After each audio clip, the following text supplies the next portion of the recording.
Greetings and salutations. I am Unthorf Neverborn, The-Abyss-That-Slumbers, and you are listening to The Eldritch God.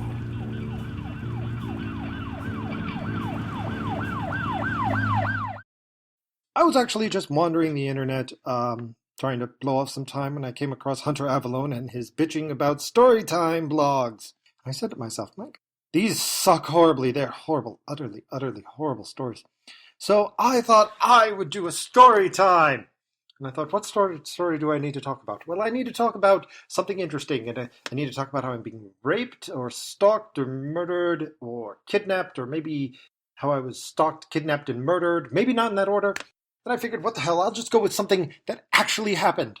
So this is absolutely true. I know everybody else tells you that, but this is absolutely true. I'm going to tell you about a story about when I was an over-the-road truck driver for ATS, Anderson Trucking Services, or as we like to call it, always tarping shit.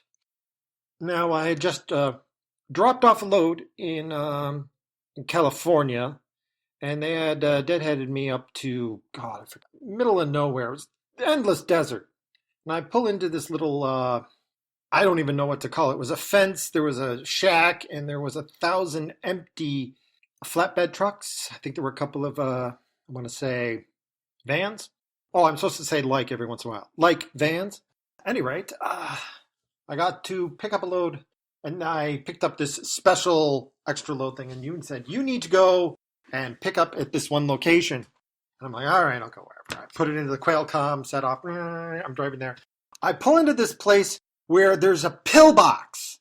There's no other description for it. It has got to be like 3-foot thick walls heading into a valley. And everything's gray. There's nothing growing here. And I don't know if it was the rain or what, but the walls looks kind of rainbowish and melting, kind of running together. And a guy in a hazmat suit was in the pillbox. That was a little tip off there. Like he didn't have the helmet down. He was just wearing the suit. And he said, I gave him the paperwork that they gave me from the shack, and he said, oh, just drive down there, go follow I think it was the purple something. I forget the details, but it gives me directions. I drive down there. It's all dirt and bouncing around, and then I get on this grill, and it's elevated, and it's got slats, so things can drain through it, and I pull out onto it, and there's a little sign that pops, it says, stop, and so I stop. And then it says, please exit. And there's a little cubicle, glass, too. You know those things they have when you're stopping at bus stops? And I'm like, I go out there. And there's nobody around. But the walls are really high. So I'm like, okay, I'm going to go sit over here and wait. And then while I'm walking over there, I've turned my back. And I swear, they had to have rappelled in on ropes. There's no other way that they got there. But I heard noise behind me. I turned around. And these guys are also in hazmat suits. And granite is being swung down from over the horizon. That is how high up these walls are in this little valley here. Granite is being swung out into this area, lowered down on me, and I walk over. The guy in the hazmat suit comes over to me and says, I need your thing. And I said, shouldn't I be wearing something? And he goes, oh, no, don't worry about it. You don't work here. You will never get enough of an exposure to actually have to worry about it. It's only if you're here weeks and months and years that you need to wear these suits. So you're fine. You're fine. I said, what am I being exposed to? Said, don't worry about it. Don't worry. He gets my paperwork, flips through it, hands it back to me, walks off. I go stand in the glass booth, kind of like a bus stop, if you want to picture it, except at a door closed. I think it may not have actually had any airflow. And I'm sitting there, and I swear, I have no idea where the guy came from. But then there's this guy. He's next to me. And he was either already there or he walked in and I missed it or something. Because I was just staring at my truck. And it was at the same time that, you know, the monolith from 2001, that big, huge obsidian monolith? Yeah. That was being lowered down onto my truck. And I'm watching it. And then this guy goes, amazing how they work on this. And that was the guy next to me. I remember that line. Amazing how they work on it. There's this guy there. He's got to be 1,000 years old. He looks like his skin is made from yellowing parchment. I think he knew Moses on a first name basis. And he goes, Amazing what they're doing. Now I'm watching this guy, and he's dressed like he works there. He doesn't have the hazmat suit, but he's dressed like he's a guy who works. So I'm like, oh yeah. He says, can I see the paperwork? And I go, oh yeah, here you go. And I show it to him. He goes, oh, okay. I'm assuming he works there. And then they all finish up, and they come by and you say, you're all set. And I go, okay. And I go walking over, and the guy comes walking over with me, and the guy in the hazmat suit, okay, you can get up and get going. And I go, okay. The guy who was in the booth with me, Moses' brother, hands me the paperwork. Okay, great. And I get inside, then the other door opens up, and the guy climbs in and closes the door. Starts seatbelt in. I'm like, what the hell are you doing? He goes, oh, didn't they tell you? This load's a rush delivery. You've got a partner. I'm like, what? He goes, technically, you're my partner. I've been doing this route forever. Okay, and we need to get this out of here. And I said, okay. Nobody told me. I didn't know what's going on. He says, okay. Oh, wait, what is all this stone here? I said, oh, we're delivering tombstones across America. It's October, late October. And I'm thinking to myself, who needs a rush delivery of tombstones? But apparently we do. We're Anderson. We'll deliver anything. Okay, trust me. You wouldn't believe some of the crap that we do. So he goes, okay, but it's your truck. You're going to be driving first, then we'll switch off. There's no stopping. We are moving 24/7. That's why we need 2 drivers on this one. These wheels do not stop except to get more diesel. I'm like, oh, okay, cool. So we're out of there. And I'm glad to get out of the radioactive, sludge-filled valley of death, even if the guy with me is kind of weird. And we talk a little bit, but he really doesn't open up. He kind of just starts staring out the window. So it's really strange. But I confirmed over the Quailcom, if you guys knew what Quailcom was, that shows how old I am. And we proceed across the bottom of America.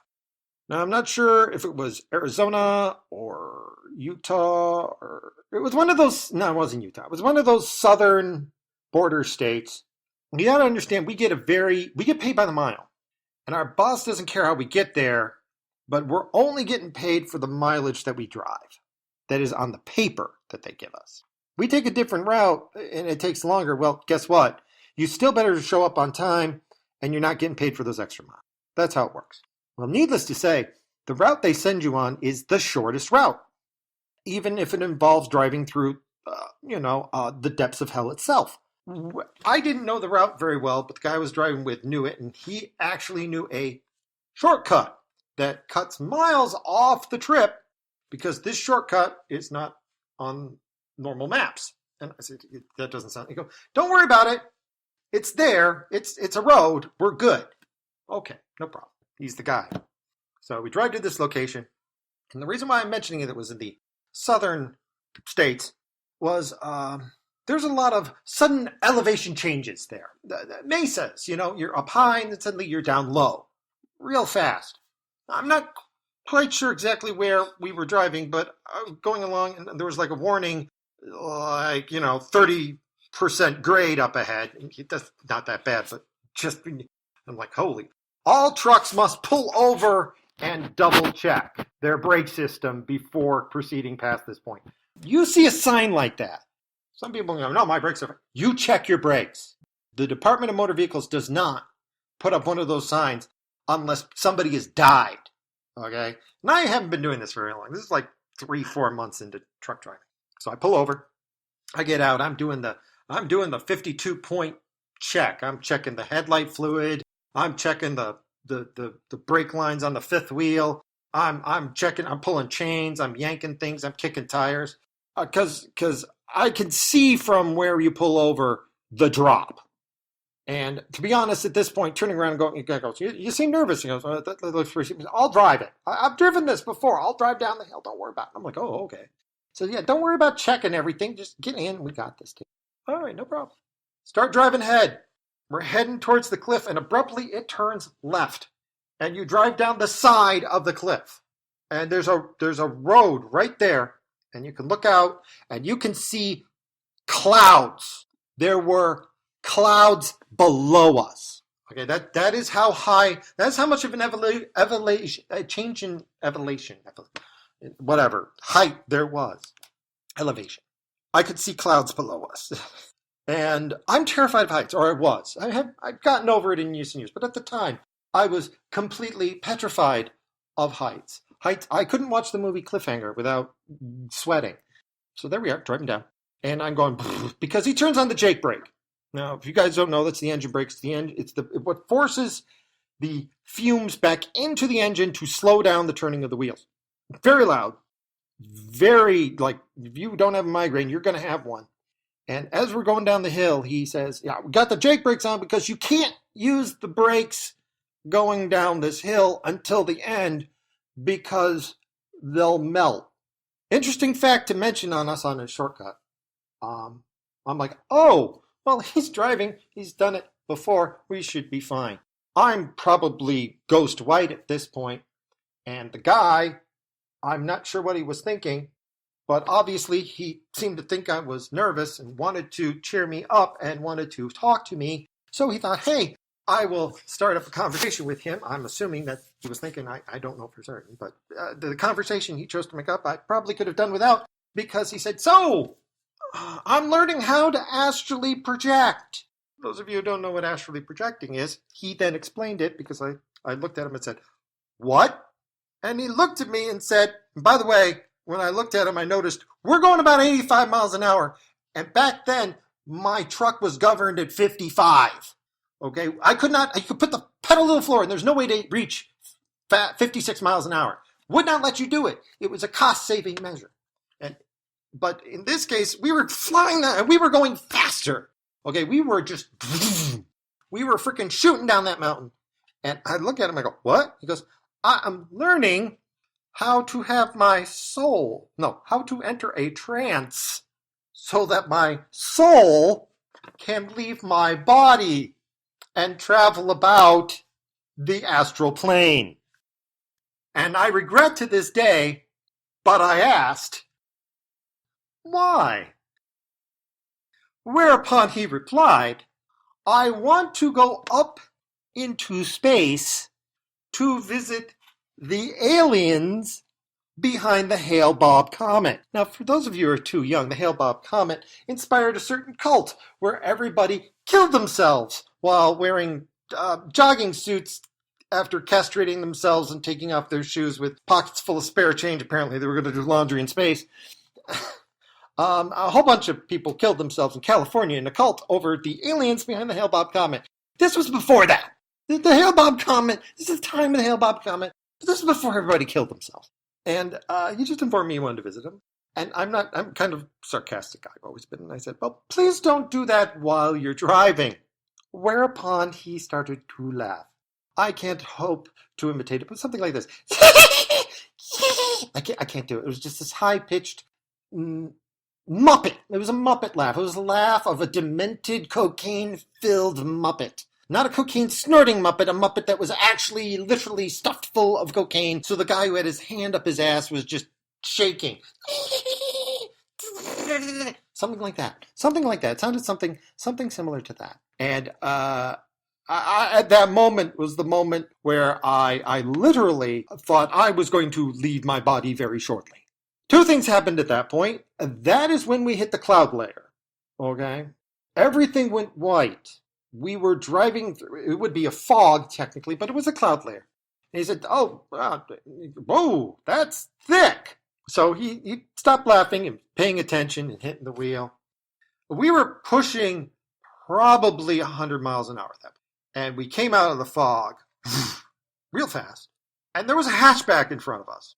And I don't remember a hatchback passing us before up on the hill. There was nobody on this road, but there was this hatchback now. And we were coming up on him fast. And when you're hauling 40, 50,000 pounds, you can't just hit the brakes. Okay? It takes a long time to slow down. I honestly believed at that moment we were dead. Or this guy in the truck was dead. Or we were going over something. There was going to be death. And I will admit, as crazy as this guy is, he had mad skills. He had the maddest skills. Because he, upon seeing this, casually pulled over into the oncoming lane. Which, of course, if you do quickly, causes the rear of your truck to start to sway all over the place.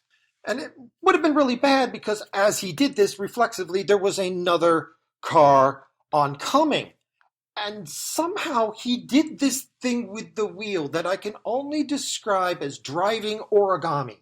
Because I watched his hands, they did not seem to follow normal three-dimensional space.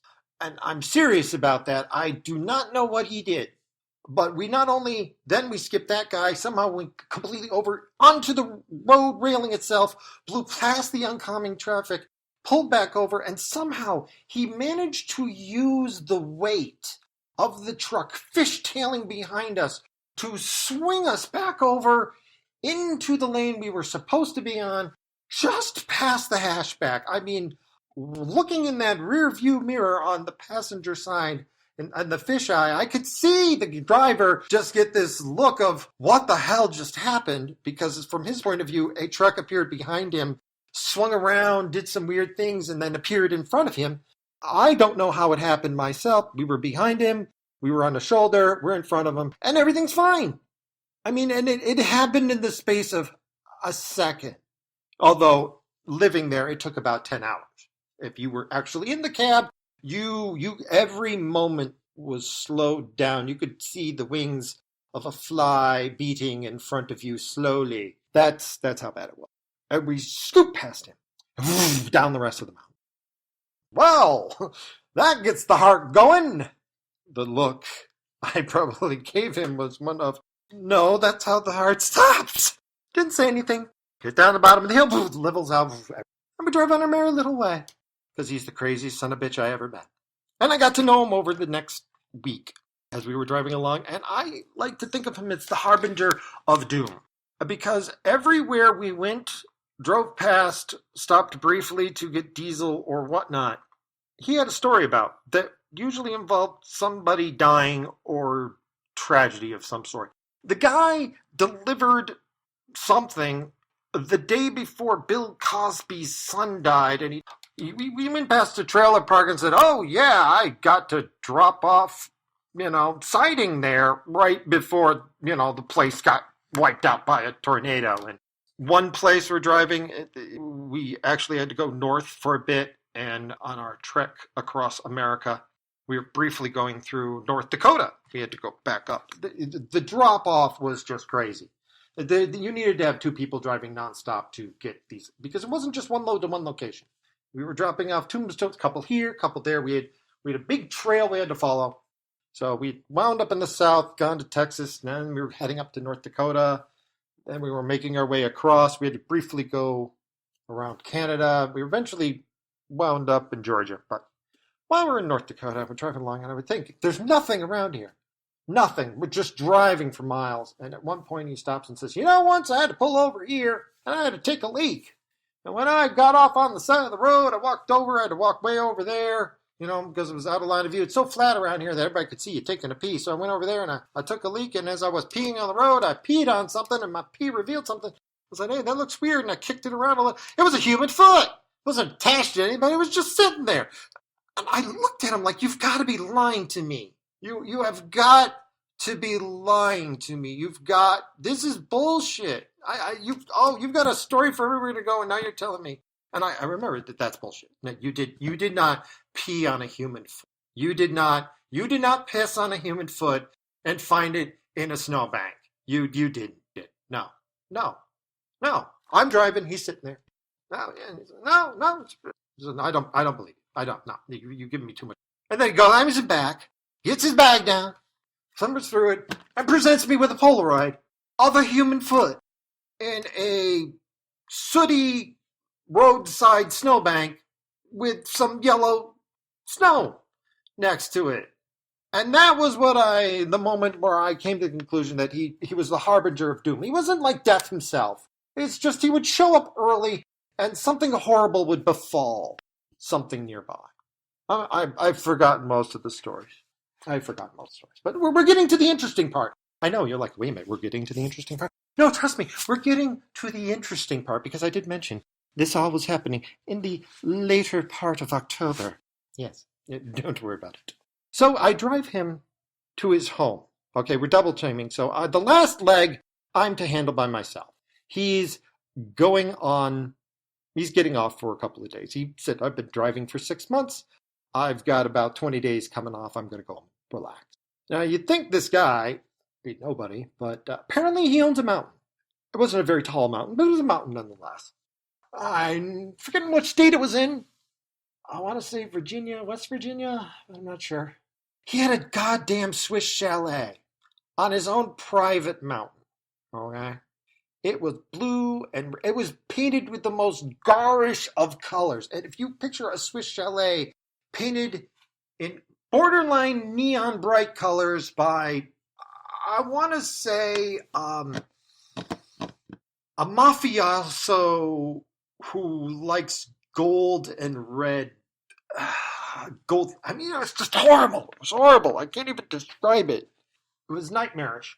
But he had his own. But it was a Swiss chalet with like the color scheme of a mafia guy who liked red velvet and gold leaf. If you could picture that, you will have nightmares like I do.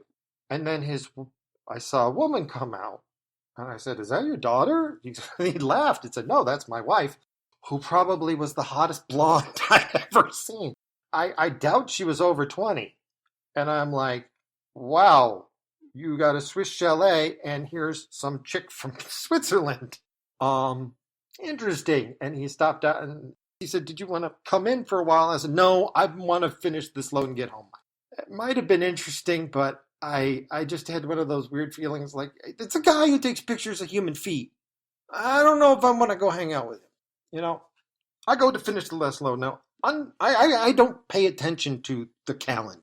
I just write the numbers down. Okay, on the logbook. I get in, I drive. I'm paid by the mile. I'm not paid to do anything else. So literally, I eat, I sleep, I drive. So whether I figured it out or not, because I took a break on the way down to Georgia, I wound up delivering on Halloween. Now, Qualcomm sends you the directions. This little bulb on the top. You get this little, back then it's like LCD screen that scrolls across the thing. The directions are pretty hard. There's no pictures. You get out your own map and you kind of try to translate. So you understand why I was a little worried when I turned off the main highway onto a cinder road that turned into a borderline dirt road. I mean, it was kind of dirt, kind of cinder, kind of poorly made or maintained. Now, normally I expect when I'm going places that I'm going to turn off the road into the business, but this just went straight into the business, which could be best described as a combination graveyard motel. It's kind of like there's a graveyard next to a motel. It's hard to explain. There were a lot of buildings that looked like... You ever seen an abandoned motel? That's what it looked like. 3 or 4 abandoned motels. Single-story drive-up-to-the-door motels. And I pull into this parking lot, which was freshly done. So it was completely at odds with the round, worn-down, broken area.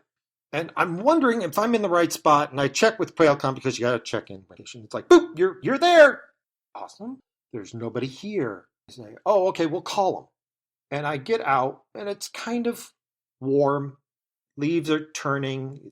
There's orange and yellow leaves, and things starting to die, and the sun's starting to set. And I, of course, realized it's Halloween by this point. This is odd.